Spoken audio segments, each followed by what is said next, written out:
เส้นทางชีวิตจนมาถึง23 Savage วันนี้น้องทรีนะฮะก็หน้ามีสิวเล็กน้อยธรรมดาวัยรุ่นน้องห่างกันเรา12 ปี1 รอบคนละเจเนอเรชันกับเราแบบพูดได้เต็มปากน้องคือเจเนอเรชัน C ถูกไหม Gen C ครับ Gen C ใช่ครับ Gen C แต่ว่าจริงๆผมว่าค่อนข้างไปทาง Gen C เกือบ Y ว่ะเพราะแบบผมอยู่กับคน Gen Y เยอะจนผมไม่ได้เป็น Gen C อ่ะเพราะว่าในวงการ e-sport อายุเยอะกันส่วนใหญ่มันเห็นความแตกต่างขนาดนั้นเลยเหรอว่าแบบนี้ Gen C แบบนี้ Gen Y ในมุมมองของเราเนี่ยอะไรคือ Gen Y ฮะอะไรคือ Gen C ผมดูวิธีอัพสตอรี่ใน Instagram ครับเหรอ ใช่มันจะแบบว่าเทสอ่ะคือเรียกว่ามันเห็นความต่างเลยผมรู้เลยว่าคนไหน Gen Y Gen C รู้เลยครับแล้วไอ้ในโซเชียลไอ้6-7นี่มัน Gen อะไร อัลฟามั้งครับเอา6-7ของ Alpha ถึง C ตอนปลายของเรา C ตอนต้นเรายังไม่มีไอ้6-7เข้ามาไม่ครั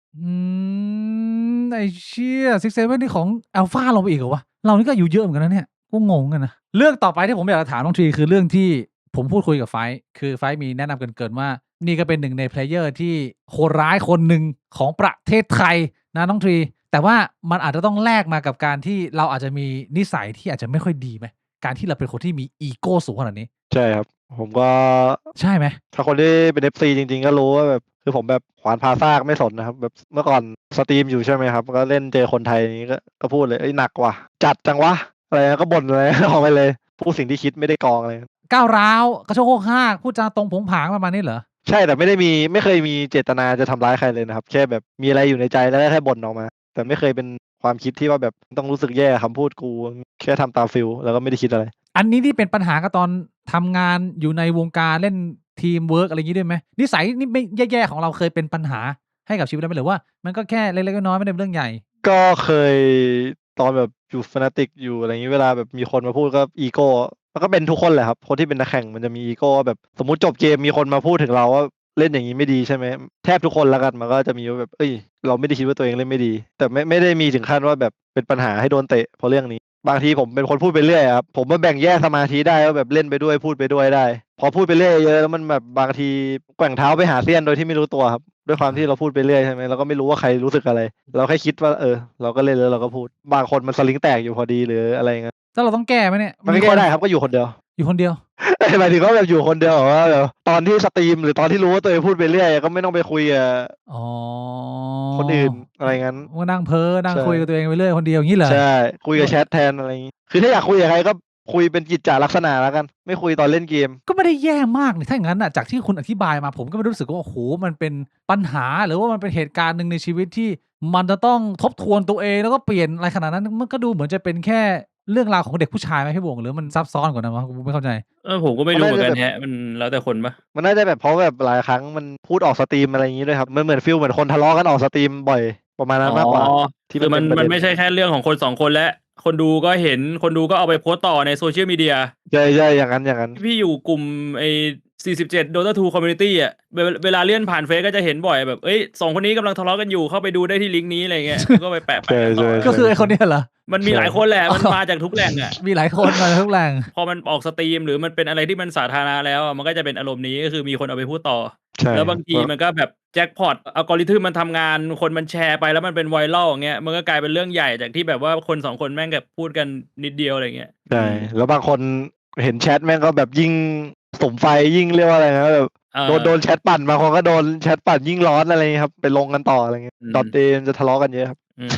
บเป็นเกมที่สนุกมากๆเกมหนึ่งที่อยู่ในดวงใจของคน Gen Y อย่างเรานะพี่บวงก็ยังเป็นเกมสุดยอดอยู่ไหมพี่บวงแม้พี่บวงจะช้ำๆหนีห่างมาไกลเมื่อคืนนี้แอบไลฟ์อยู่คลิกนั่งดอทเล่นดอทอยู่เมื่อคืนกูเห็นไอ้เหี้ยเมื่อวานไปประมาณแบบ 3-4 เกมมันก็ยังเพลินๆนะยังเพลินๆนะแต่ว่ามีอะไรอัปเดตเยอะพี่บวงงงดิเดี๋ยวนี้มันอัปเดตเยอะมากเลยดอทเออ่ะ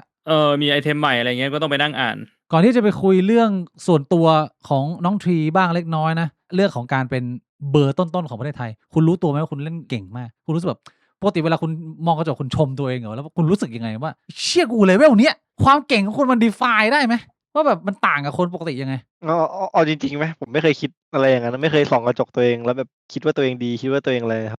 ผมเป็นคนที่รู้อย่างเดียวว่ากูเล่นเกมเก่งแต่อย่างอื่นกูเหี้ยหมดอันนี้คือผมรู้ขนาดนั้นเลยเรารู้ตัว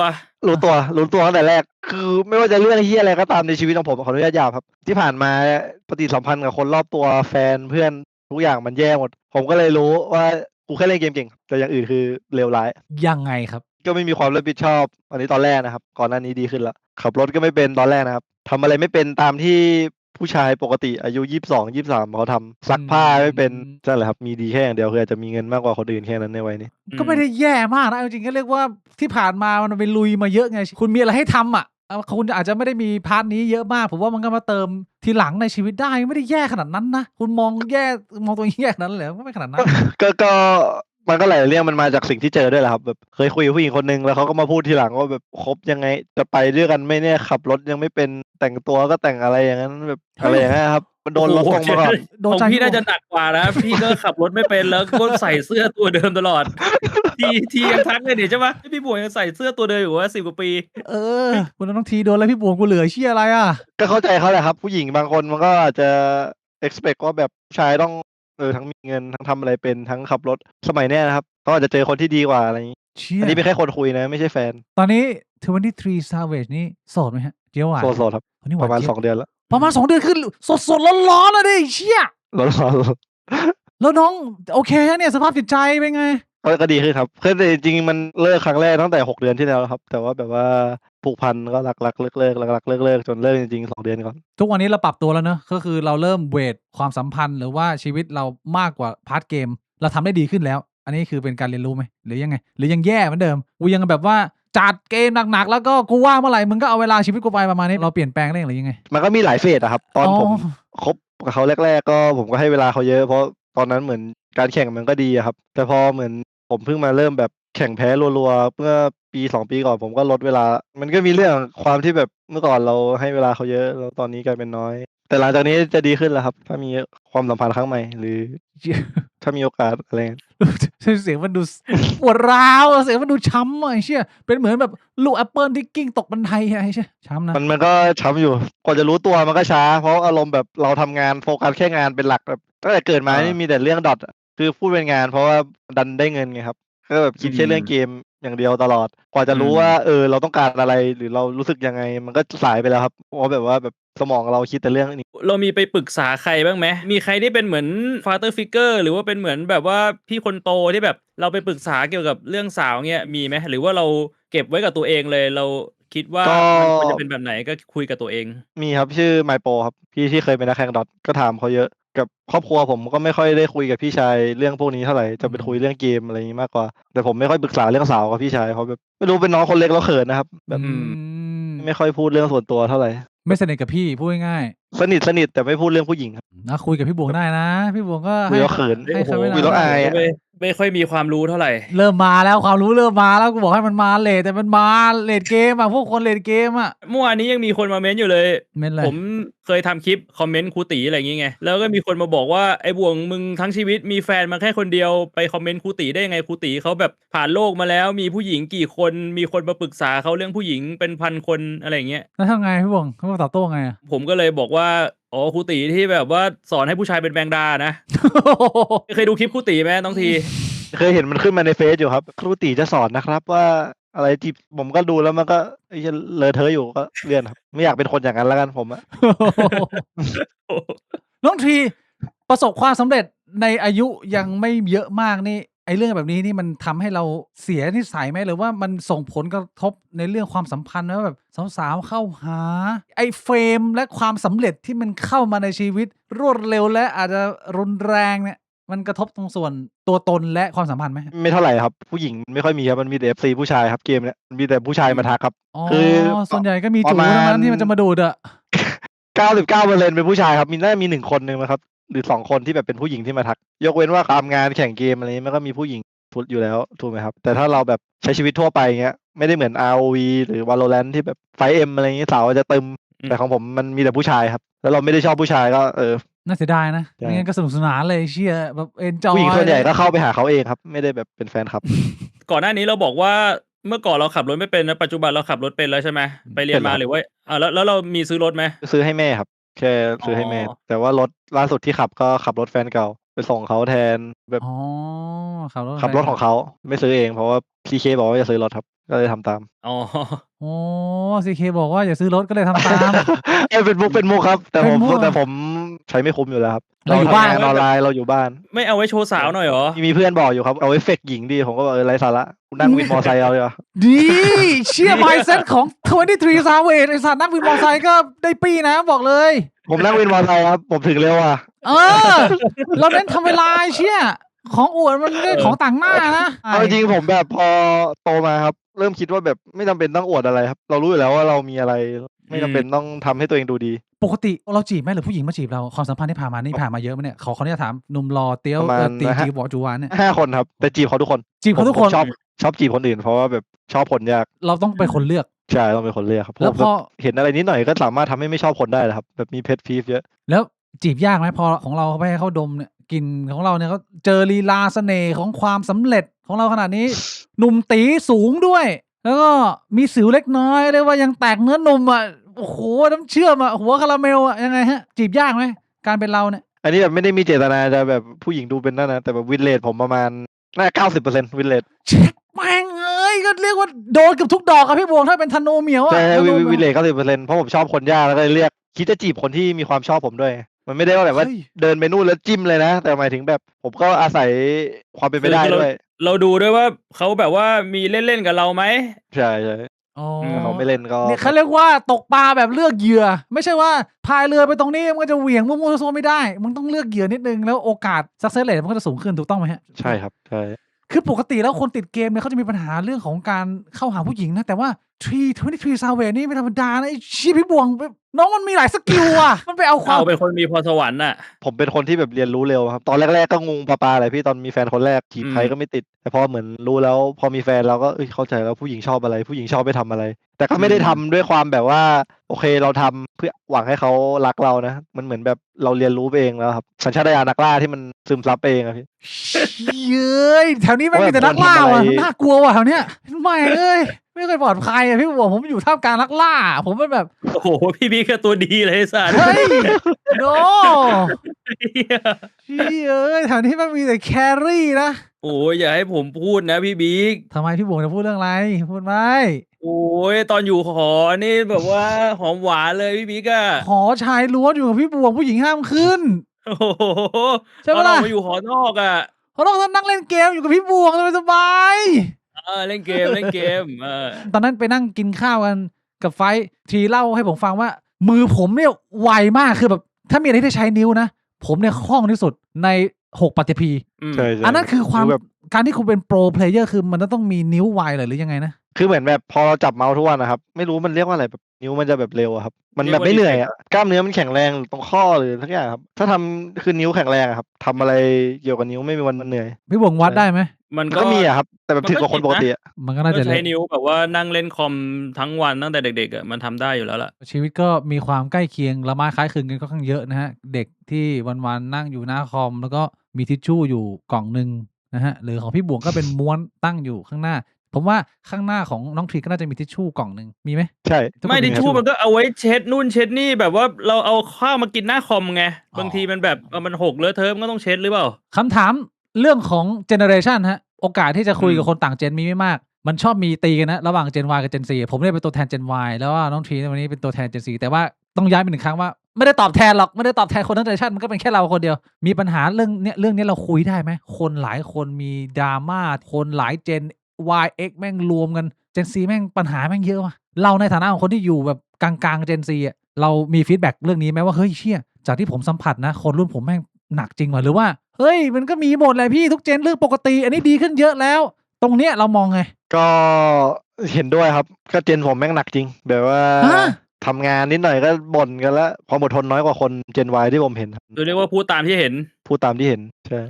คือ บ่น พูด นู่นบ่นนี่อยากเป็นนู่นอยากเป็นนี่อยากมีเท่านั้นอยากมีเท่านี้แต่ขี้บ่นนะครับ เดี๋ยวนะ ผมกำลังจะคิดว่าไอ้เรื่องแบบนี้มันเป็นกันหมดไหมก็คือ มันไม่ได้อาจจะเป็นเรื่องเจนแต่มันเป็นเรื่องของเฟสชีวิตว่าตอนวัยรุ่นเลือดร้อนพูดเยอะความอดทนต่ำแต่คุณก็ต้องผ่านชีวิตมาก่อนคุณถึงจะมีความอึดถึก ก็อาจ ทน จะ อ่ะ เอาก็ต้องถามว่าตอนพี่บิ๊กเป็นวัยรุ่นตอนผมเป็นวัยรุ่นเราเป็นแบบนั้นไหมเพราะว่าส่วนตัวตอนผมเป็นวัยรุ่นผมก็ไม่เป็นนะ ผมก็ไม่บ่น เหมือน นะ เราก็ก้มหน้าก้มตาของเรา เราก็ทำไป ของเราไปอ่ะ ใช่ใช่ใช่ใช่ มันอาจจะโตมาคนละยุคหรอมั้งเพราะว่ายุคที่เราโตขึ้นมาตอนนั้นโซเชียลมีเดียมันก็ยังไม่ได้บูมมากอ่ะมันยังไม่ได้มีแบบว่าที่แบบเราก็ระบายลงไปเรื่อยๆของเราอ่ะ ไปคุยกับเพื่อนแล้วก็เกรงใจเพื่อนไหมเราจะบ่นให้เพื่อนฟัง อืม มันก็เลยเหมือนแบบสภาพแวดล้อมมันก็เชฟมาให้คนมันเป็นคนที่มีนิสัยคนละแบบแล้วอ่ะใช่เพราะมีโซเชียลด้วยแหละครับ แล้วแบบคาดหวังว่าต้องได้เหมือนที่เขาได้หรืออะไรเงี้ยโดยที่ไม่ได้ดูตัวเองมีคุณสมบัติอะไรเงี้ย แล้วเรามองลงไปอัลฟาเป็นไง ไม่รู้เลย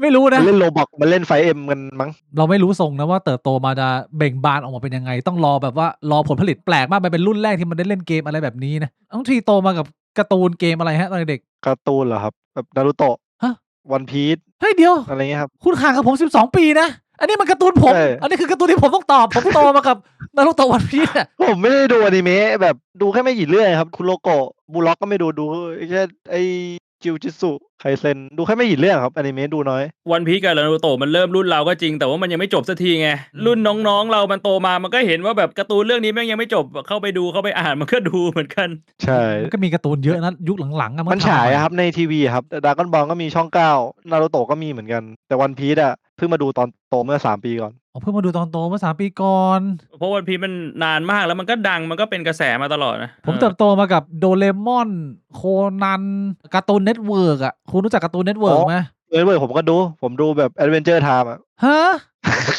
พี่มิ้งไม่รู้จักแอดเวนเจอร์ไทม์แล้วดิ ไอ้มันจะทำนี่ใหม่เหรอ ใช่จำได้แค่ตอน6 ขวบ 7 ขวบดูแอดเวนเจอร์ไทม์ดู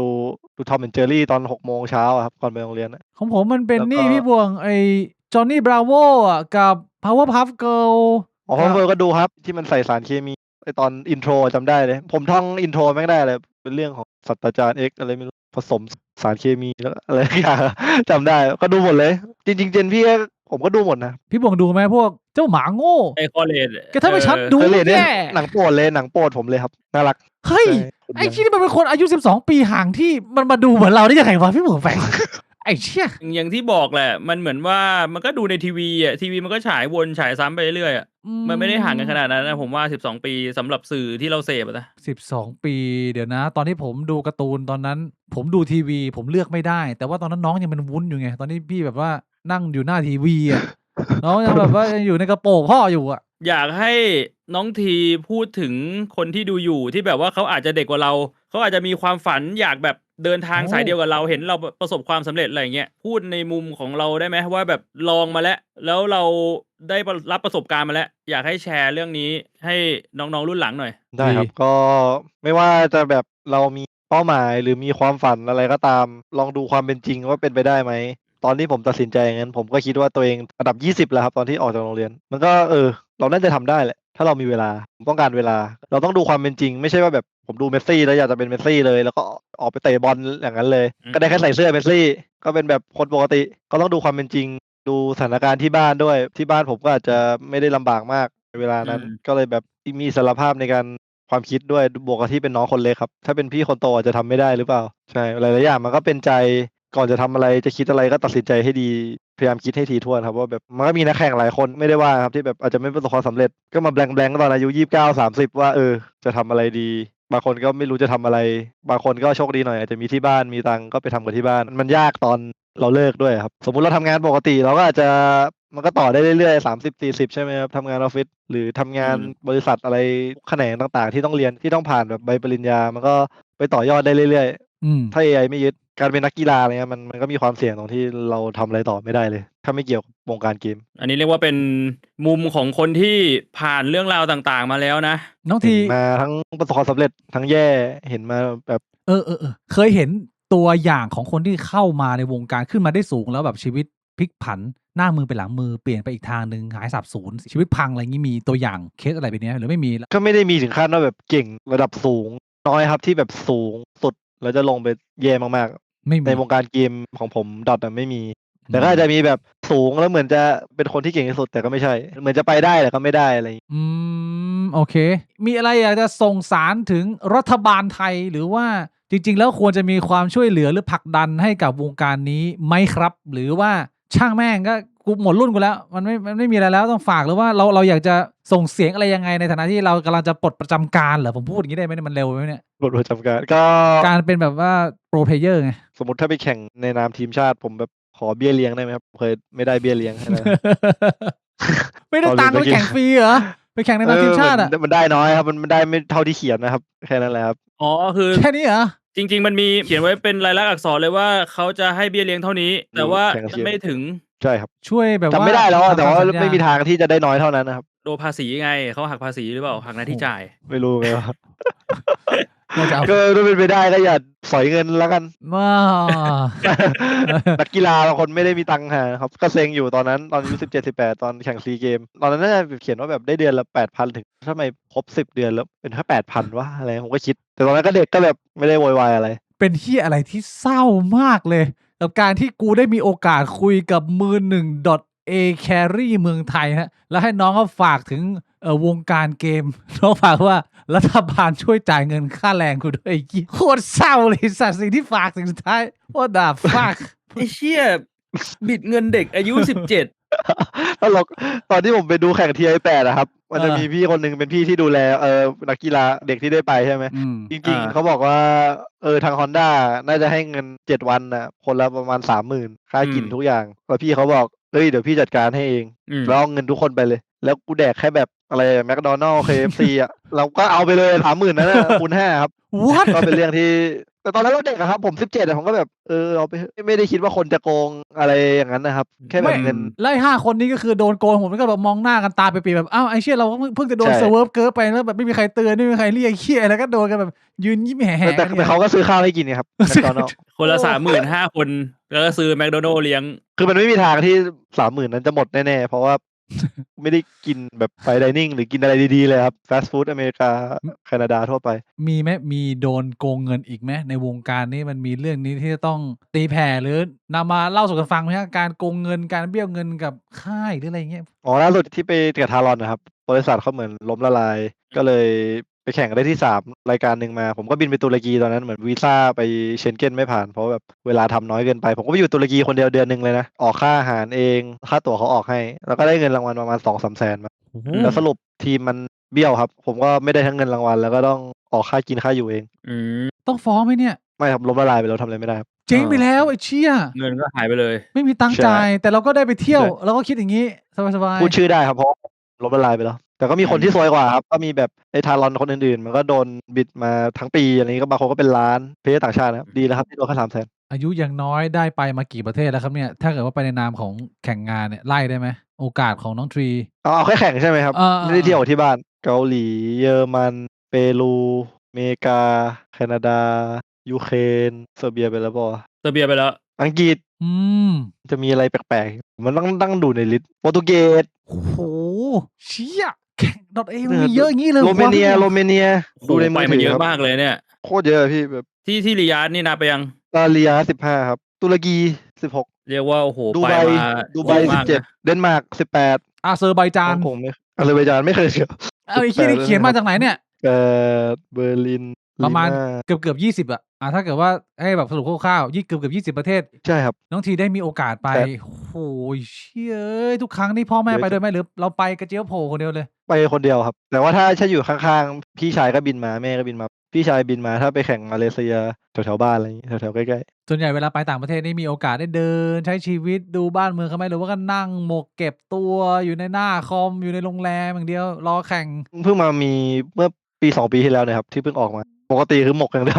หมก ไม่เอาอะไรเลย ไม่เอาอะไรเลย ใช่นั่งเล่น ไม่ได้เดินดูเมืองไม่ได้เดินดูสาวเลย สาวอะดูเวลาที่แบบขับรถบัสผ่านไปสเตเดียม มันจะต้องนั่งรถบัสขนเพลเยอร์ หรือแบบรถแวนรถตู้ก็นั่งดูตามทาง แต่ยูเครนสวยสุด จำไว้ไปตามในห้องใช่ไหม ยูเครนสวยสุดมีโครงการไว้แบบ1 ตำบล 1 ผลิตภัณฑ์อะไปที่ไหนก็ต้องมีสาวสักคนหนึ่งอะไรอย่างงี้มีไหมหรือว่าดูอย่างเดียว ดูอย่างเดียวจีบฝรั่งไม่ค่อยได้ครับ แบบ ทำไมอ่ะเราพูด คน ได้ ไทยมันแบบมุกคนไทยมากกว่าครับแต่คือคุยภาษาอังกฤษได้แต่ผมไม่รู้ฮิวเมอร์เขาว่าแบบไม่รู้อารมณ์ขัน ผมเน้นแบบใช้ความตลกเข้านั่นไง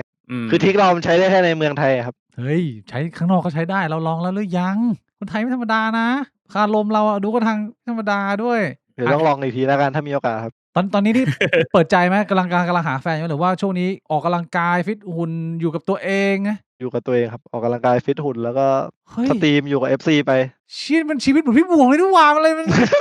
ใช่ป่ะเนี่ยพี่บวงก็ชีวิตอย่างงี้ป่ะเนี่ยชีวิตหนุ่มโสดให้ผู้หญิงเขาเห็นแล้วก็แบบน้ำลายไหลเล่นน่ะ แต่ก็คงความ ผู้ห โส ญิง ด ก็ไม่น่าจะน้ำลายไหลกับกูนะ เฮ้ยพี่บวงถ่อมตัวอีกแล้วช่วงนี้พี่บวงเซ็กซี่รอยสักไปยกกล้าม ก็สตรีมไปอะเรื่อย เรายังไม่พร้อมจะมีใครครับหัวใจผมมันแบบรักเขามาก 2 เดือนมันยังไม่พอมันยังต้องใช้เวลารักษาตัวเองเพิ่มยาวๆยาวๆตัวนี้ก็มีแบบไปเที่ยวบ้างนะเราแบบร้านเหล้าแต่ก็แบบหมายถึงไม่ได้คิดว่าชอบใครเลยสมมติมองเห็นผู้หญิงก็คิดว่าคนนี้สวยคนนี้น่ารักนะแต่ไม่มีความคิดที่อยากจะคุยกับเขาทุกวันหรืออยากไปไหนกับใครอะไรเงี้ยใจมันยังนั่นอยู่ไม่100%นะครับผมก็เพิ่งเคยเป็นเนี่ยแหละครับที่ผ่านมาก่อนหน้านี้เวลาเลิกกับแฟนก็เลิก ไป ปุ๊บ ต่ ก็ อเลย พร้อม move on ไปต่อเลยใช่แต่อันนี้พอรักใครจริงๆแล้วแบบ เจ็บมันต้องการเวลาพักฟื้นมันต้องเข้าไปยืนในน้ำพุสักแป๊บหนึ่งนะให้มัน ต้อง ฮิว มีรีเจนบอกกันครับ เชื่อแต่ว่ามันเจ็บมันหนักหน่วงนะเรื่องความรักแนะนำน้องได้นะพี่บวงก็ไม่ธรรมดานะอายุ24ตอนนี้คนรอบตัวแต่งงานยังฮะ ไม่มีเลยสักคน ถ้าเป็นเพื่อนในรุ่นเดียวกันนะไม่มีสักคน ไม่แต่รุ่นเราก็ไม่ได้เริ่มแต่ง24ป่ะพี่บิ๊กมันน่าจะต้องปลายไหมสัก27 28ไหมหรือว่า24มันเริ่มแต่งกันแล้ววะ รุ่นเราอ่ะผมเริ่มไปงานแต่งเนี่ย24 25 26เนี่ยจะเป็น3วัยที่ตอนนั้นนะแพ็คแล้วแบบว่าแต่งกันทีอยู่พอสมควร ผมจำได้ว่าไปหลายงานมาก เพราะว่ามันเป็น2 ปีที่ทำงานอยู่ที่ธนาคารมาเป็นเจนนี้เขาไม่ค่อยแต่งกันแล้วเหรอหรือว่าเพราะว่าจริงๆแล้วมันก็เป็นวัยแต่งงานป่าววะหรือว่าคนเขาดีเลย์ไปเรื่อย ผมว่าเป็นเรื่องเงินด้วยมั้งครับค่าใช้จ่ายไม่รู้อ่ะส่วนตัวนะผมคิดว่าผู้หญิงตอนนี้ความคาดหวังมันสูงกว่าเมื่อก่อนด้วยมั้งครับต้องมีนู่นมีนั่นมีนี่มีบ้านมีรถมีทุกอย่างพร้อมแต่แบบวัยก่อนๆหน้ายิ่งอายุเยอะเท่าไหร่เขายิ่งแบบก็ทำด้วยกันหรืออะไรอย่างนั้น ๆ แต่ ไปด้วยกันสร้างด้วยกันอะไรเงี้ย เดี๋ยวสมัยนี้เขาจะพูดแล้วว่าใครมันจะไปยอมกัดก้อนเกลือกินกับมึงฮะ อย่างนั้นเนี่ย เออมันมีคำพูดประมาณนี้พี่บุ๋มเคยได้ยินไหม ก็เคยได้ยินนะ แต่อันนี้มันเป็นแนวคิดของชายแท้หรือเปล่า เฮ้ยทำไมอะยังไงชายแท้ ผู้หญิงไม่ได้คิดอย่างนั้นไหมผมไม่รู้ไง ผมก็ต้องตั้งคำถามแบบฝั่งตรงข้ามไงจริง ๆ ผู้หญิงสมัยนี้คิดกันจริงๆเหรอหรือว่าอันนี้อาจจะเป็นแค่ผู้หญิงที่แบบ ในชีวิต พิม เรา พ์อะไรแบบนี้หรือพูดอะไรแบบนี้ในโซเชียลมีเดียแต่ผู้หญิงจริง ๆเขาไม่ได้คิดแบบนี้ ก็ไม่ได้เอามาจากโซเชียลมีเดียก็ถามเพื่อนอะไรเงี้ยอยากพร้อมในส่วนของตัวเองด้วยแหละครับเขาก็อาจจะรู้สึกว่าตัวเองไม่พร้อมด้วยองค์ประกอบโดยรวมมันต้องได้ถึงจะแต่ง ซึ่งมีอะไรบ้าง แบบ องค์ประกอบโดยรวมที่เป็น ซึ่ง ไครทีเรียของเรา ผมขอมีบ้านมีรถแล้วก็มีธุรกิจที่มันหมุนเวียนได้แบบที่ไม่ต้องทำงานหนักที่ได้เงินประมาณ100,000-200,000โดยที่อันนั้นคือถึงจะพร้อมแต่งงาน ถ้าไม่ได้ก็จะไม่ลดไครทีเรียแล้วก็จะอยู่เป็นโสดจนตายเหรอ แต่ต้องทำตัวเองให้ดีก่อนครับ ตึงไปไหม ดี๋ว พี่ ค่ บ อ วย ง แต่ง ให้ใครไม่นำน้องหน่อยการที่น้องมีไครทีเรียแบบนี้กับชีวิตเนี่ยถือว่าเป็นอะไรที่ practical ไหมหรือว่ามัน practical มันทำได้ เอาผมว่าถ้าสมมุติมันมีต้นทุนมากพอแล้วก็มีคอนเนคชันมากพอมันก็น่าจะพอมีช่องทางนะ พอทำได้นะ แต่ว่าทำได้ตอนอายุเท่าไหร่อันนั้นอีกเรื่องหนึ่ง ไม่สำหรับผมคือผมเคยมีแฟนแล้วก็แบบมันก็มีต้องมีค่าใช้จ่ายที่ดูแลอะไรเงี้ยขนาดแค่เป็นแฟนยังไม่มีลูกเลยเข้าใจว่าถ้ามีใครก็คงอยากส่งลูกเรียนดีๆสมมติถ้ามีลูกใช่ไหมก็ไม่ต้องเรียนอินเตอร์แหละครับแต่เดี๋ยวนี้แค่แบบ2 ภาษามันก็50,000บวกแล้วครับที่ มี ดี ก็ นะครับ ท่านนะ เรียนวัดอะครับ โรงเรียนวัดอะ พวกพี่ก็เรียนโรงเรียนวัดมา นี่ก็ยังเป็นผู้เป็นคนได้นะไอ้เหี้ยไม่ได้ไปแบบ อยากให้ได้อังกฤษด้วยไงพี่ เอากินได้โพนได้เหมือนกัน ได้ ได้เหรอ ได้เชี่ย speak a little bit English a little bit a little more แต่ผู้หญิงก็ชอบผู้หญิงทำงานเหมือนกันครับที่แบบมีแพชชั่นเป็นของตัวเองเพราะผมรู้สึกว่าถ้าแบบผมไม่ว่างแล้วผู้หญิงว่างเนี่ย เป็นเรื่องแล้วเขาจะคุยกับผมเยอะหรืออะไรอย่างนั้น อันนี้จะความสัมพันธ์ส่วนตัวครับ เป็น เอาคนที่อย่างน้อยมีแพชชั่นอะไรก็ได้ คือให้เขามีงานทำด้วย มีงานทำด้วย แล้วก็เป็นคนดี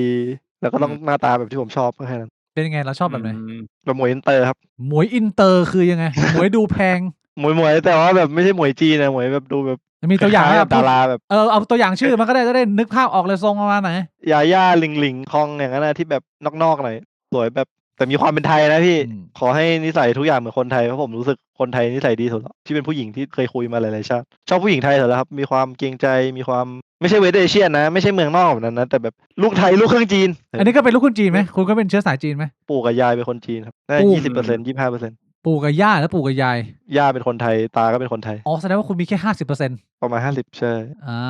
ก็เรียกว่าได้เชื้อไทยครึ่งจีนครึ่งนะเป็นเชื้อเจียวเล็กทั้งคู่ ก็ ไม่รู้ว่ามันจะไปออกกาชาออกเป็นยังไงนะ แล้วเรามองเรื่องมีลูกนี้ไม่ซีเรียสไม่แอนตี้มีได้ ถ้าพร้อมก็คือมีได้ แต่ถ้าไม่พร้อมก็คือไม่มี เราไม่ได้แบบว่าเชี่ยไม่เอาเว้ยกูไม่อยากมีลูกกูไม่อยากสูญเสียอิสรภาพอายุ24คิดเรื่องพวกนี้ยัง คิดแล้วครับคิดตั้งแต่เด็กแล้วครับผมคิดว่า ฮะ โตมาในชีวิตเนี้ยผมอยากมีลูกเดี๋ยวสักวันหนึ่งเราทำอะไรไปแพชชั่นเราก็จะหมดสมมุติถ้ามีลูกเรายังมีแพชชั่นนั้นไหม เฮ้ คิดตั้งแต่เด็กเลย ยน่าสนใจ ผมคบกับใครเลยจริงจังตลอดไงเพราะว่าแบบอยากมีลูกอยากมีครอบครัวเพราะพี่ชายผม2 คนนะแต่งงานแล้วก็เห็นว่าแบบเชียพี่กูก็แต่งได้นี่หว่า ไม่ได้แบบว่าพี่ไม่ดีนะแต่หมายถึงแบบเห็นพัฒนาการของพี่ในชีวิตอย่างเงี้ยครับ อืม เขาก็แบบมีครอบครัวกันหมดแล้ว มันก็มีความสุขดีอะเห็นเขาแบบมีหลาน ไม่ค่อยได้ไปเจอหลานหรอกแต่ก็แบบมันก็ดีอะเป็นอีกหนึ่งแพชชั่นในการใช้ชีวิต คือการมี แล้ว ลู เรา ก คิดไว้ไหมว่าอยากมีกี่คน หรือว่าไอเดียตอนนี้คืออยากมีครอบครัวอยากมีลูกยังไม่ได้คิดถึงขนาดนั้น ก็เอา2 คนพอครับถ้ามีแต่1 คนก็ได้ อืม แต่แบบไม่อยากถึง3ครับเพราะว่าแบบเดี๋ย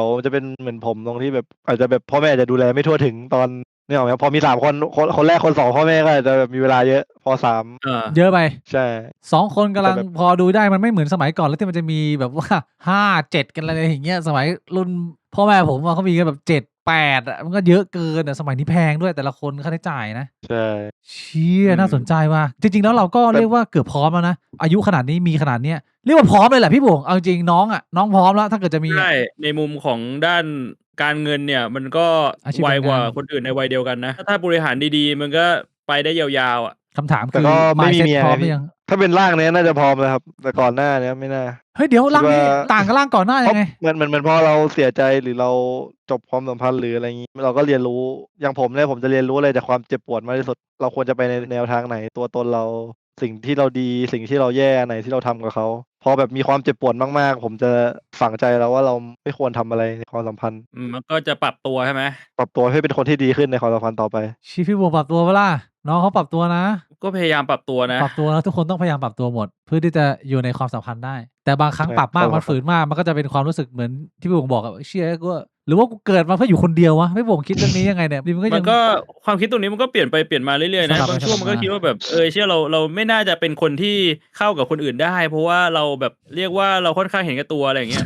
มันมี requirement เยอะ แต่บางทีมันก็จะรู้สึกว่าแบบ มันก็ไม่ได้แย่ ห ข รือ นาด ว่า นั้ จ น ริงๆเราเรียนรู้ที่จะปรับได้วะ นั่นน่ะสิพี่บวง มันก็เลยไม่รู้ว่ายังไง negotiate อยู่ตอนนี้ negotiate กับตัวเอง เอ้ยผมก็เป็นพี่ผมเคยคิดเหมือนกันนะว่าแบบเราเห็นแก่ตัวเกินกว่าจะมีใครแต่สุดท้ายพอผมรักใครจริงๆผมเข้าใจแล้วว่าแบบพอเรารักใคร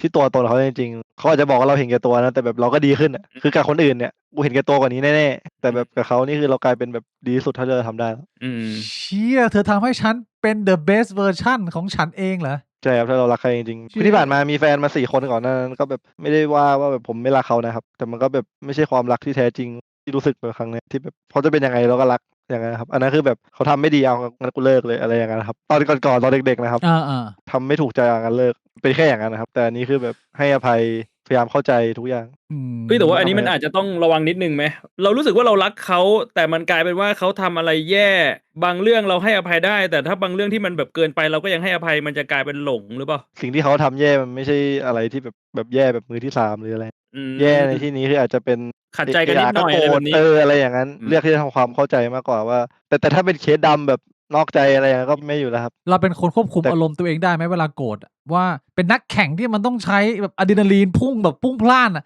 ตอนที่เราอยู่ในสนามแข่งสนามรบกับหลังฉากความสัมพันธ์คนละแบบ เรามีอีกร่างหนึ่งเราเป็นร่างซอฟต์นิ่มเหมือนจูพี่บวงหรือยังไง ผมจะอดทนได้ถึงระดับสูงมากๆ แต่ว่าถ้าถึงตรงนั้นแล้วยังทำอยู่อะคือสลิงแตกเลยครับก็มีความอดทนสูงแต่ว่าพยายามมันสูง แต่ถ้าแบบวันไหนที่ผมเหนื่อยมากๆ หรือวันที่ผมแบบท้อแท้กับงานหรืออะไรนี้ผมก็สลิงแตกก็พยายามควบคุมตลอด พี่บวงเวลาพี่บวงสติงแตกนี่น่ากลัวไหมเนี่ยผมไม่ค่อยเห็นพี่บวงแบบว่าโมโหเหมือนกันนะ ผมจะเป็นอารมณ์แบบว่าไม่ค่อยพูดมากกว่า ล่ะ ถ้าสมมุติผมแบบไม่พอใจผมเลือกที่จะไม่พูด ซึ่งมันเป็นจุดหนึ่งที่ทำให้แบบว่าแฟนเก่าเขาก็อึดอัดนะ ผมก็เคย เราเลือกที่จะไม่พูดเพราะเรารู้สึกว่าถ้าเราพูดด้วยอารมณ์หงุดหงิดอ่ะมันจะยิ่งทำให้ทุกอย่างมันแย่ไงมันก็เลยเลือกที่จะแบบไม่พูดดีกว่า แล้วก็แบบอาจจะรอบางครั้งผมแบบว่าคิดกับตัวเองเลยว่า รู้ตัวแล้วว่าตอนนี้เราข้างในเราขุ่นมัวเราก็จะรอให้แบบว่ามันหายก่อน ถึงแม้ว่าเขาจะรู้สึกว่ามันอึดอัดก็จริง แต่เราค่อนข้างมั่นใจว่าถ้าเราคุยกับเขาตอนนี้มันจะยิ่งแย่ บางทีมันก็เป็นเรื่องที่เราต้องประเมินตัวเองละมั้ง อืม ผมก็เคยเหมือนพี่เลยก็เคยแบบเงียบแต่พอเงียบผู้หญิงบางคนก็ยิงสลิงเขาก็ยิงสลิงนะถ้าเจอบางคน เขาก็จะยิ่งแบบพยายามมาจี้ไหมบางที ใช่แล้วเราก็ยิ่งร้อนสลิงแตกสุดท้าย ก็ต้องใช้ให้ถูกคนนะครับ หรือไม่ก็ต้องบอกให้เขาเข้าใจว่าเราขอเวลาสักพักน่าเป็นวิธีที่สุด เดี๋ยวนี้คนเรามันมีค r i ทีเรียในการหาคู่ก็เยอะเหมือนกันนะพี่บวงนะโอ้โหนี่อย่างน้องเขาบอกก็แบบต้องเป็น working woman ด้วยเชี่ยมันก็เป็นอีกหนึ่ง requirement ที่เมื่อก่อนเขาไม่เคยขอกันอะคนเจเนเรชันก่อนเราแบบว่าทั้งโลกอะก็เมื่อก่อนไม่มี requirement อันนี้อะไรเงี้ยแต่ว่าทุกวันนี้มันเป็น requirement ที่เรียกได้ไหมว่าเป็นส่วนใหญ่หรือว่าไม่พี่บวงว่า requirement นี่ของผู้ชายในยุคมัน ผม เปลี่ยน ว่าแล้วแต่สังคมแต่ว่าสังคมที่ผมอยู่อ่ะมันก็เห็นทั้งสองแบบนะ 2 แบบ คือ ใช่ งี้ ครึ่ง ส่วนใหญ่คนที่ยังไม่แต่งงานอะจะอยากได้ผู้หญิงที่ทำงาน แต่ว่าเพื่อนๆผมที่รู้จักที่แต่งงานกันแล้วอะส่วนใหญ่ผู้หญิงก็คือเป็นแม่บ้าน อันนี้คือแปลกอย่างหนึ่ง ๆทำไมมันเป็นอย่างนั้น คน น่ะ ที่ยังไม่ได้แต่งอะแบบกำลังอยู่ในความสัมพันธ์หรือแบบจะหาคนใหม่เข้ามาเนี่ย ก็คือผู้หญิงต้องเป็น working woman แต่คนที่แต่งงานแล้วไม่ใช่ คนที่แต่งงานแล้วคือผู้หญิงก็อยู่บ้านเลี้ยงลูก ถ้ามีลูกไง อืม มันก็ต้องแบ่งหน้าที่ แต่ถ้าเกิดว่าไม่มีลูกก็อาจจะแยกชีวิตกันได้ 23 Savage .a carry มือหนึ่งเมืองไทยฝากตัวเอง10 ปีข้างหน้านะ ตอนนั้นน่าจะมีเรื่องทุกข์ใจเยอะอะไรอาจจะเจอเรื่องที่ไม่ดีตามธรรมชาติของคนยิ่งอายุเยอะมันยิ่งเจอความสูญเสียเนาะในตอนนั้นมันคงอยากให้ย้อนกลับมาดูตอนนี้ว่าแบบรักษาหัวใจตัวเองแล้วอาการมันเป็นขนาดนี้ ถ้ากลับมาย้อนดูคงเป็นเรื่องตลกเฮ้ยตอนนั้นเราเฮ้ยขนาดนั้นเลยเหรอวะตอนนั้นคงไม่ได้แข่งแล้วแหละอย่าลืมโม้ให้ลูกหลานตัวเองฟังแล้วกันว่าตอนเด็กๆพ่อแม่งเป็นโปรเพลเยอร์ เชี่ อะไรเงี้ ย ย โมได้นะ แบบ นี่โมได้ อันนี้ถือว่า เห็น ลูก สาวมาทั่วโลกบอกตัวเองผู้หญิงอเมริกาเนี่ยมันก็อ้วนไม่ได้ว่านะครับแต่แบบตอนแรกก่อนผมไปอเมริกาใช่ไหมผมก็คิดว่าแบบเชี่ยจากสการ์เลตโจแฮนสันสวยๆอะในฮอลลีวูด แอน พอ นา ผ เธ ม อ ไป รี อเม น ริกาผมก็คิดค่อนข้างชอบบี้ก็เลยแบบอย่าลืมประสบการณ์ที่ตัวเองเคยไปตอนอดีต ถ้าวันนั้นรวยมากๆก็ทำตัวเหมือนเดิมแล้วกันทน อืม เกียรติทนเหมือนเดิมมารยาทต่อทุกคน แต่ถ้าจนมากๆก็เมื่อก่อนมึงไปได้ดี มี กว่า ขึ้ คน น ก็มี อื่น ลง มีขึ้นก็มีลงนะอะไรประมาณ ใช่ นี้ ใช่ใช่ อ่า อย่าลืมคนที่ทำให้เรามีวันนี้แล้วก็อย่าลืมตัวเองที่ทำให้ตัวเองมี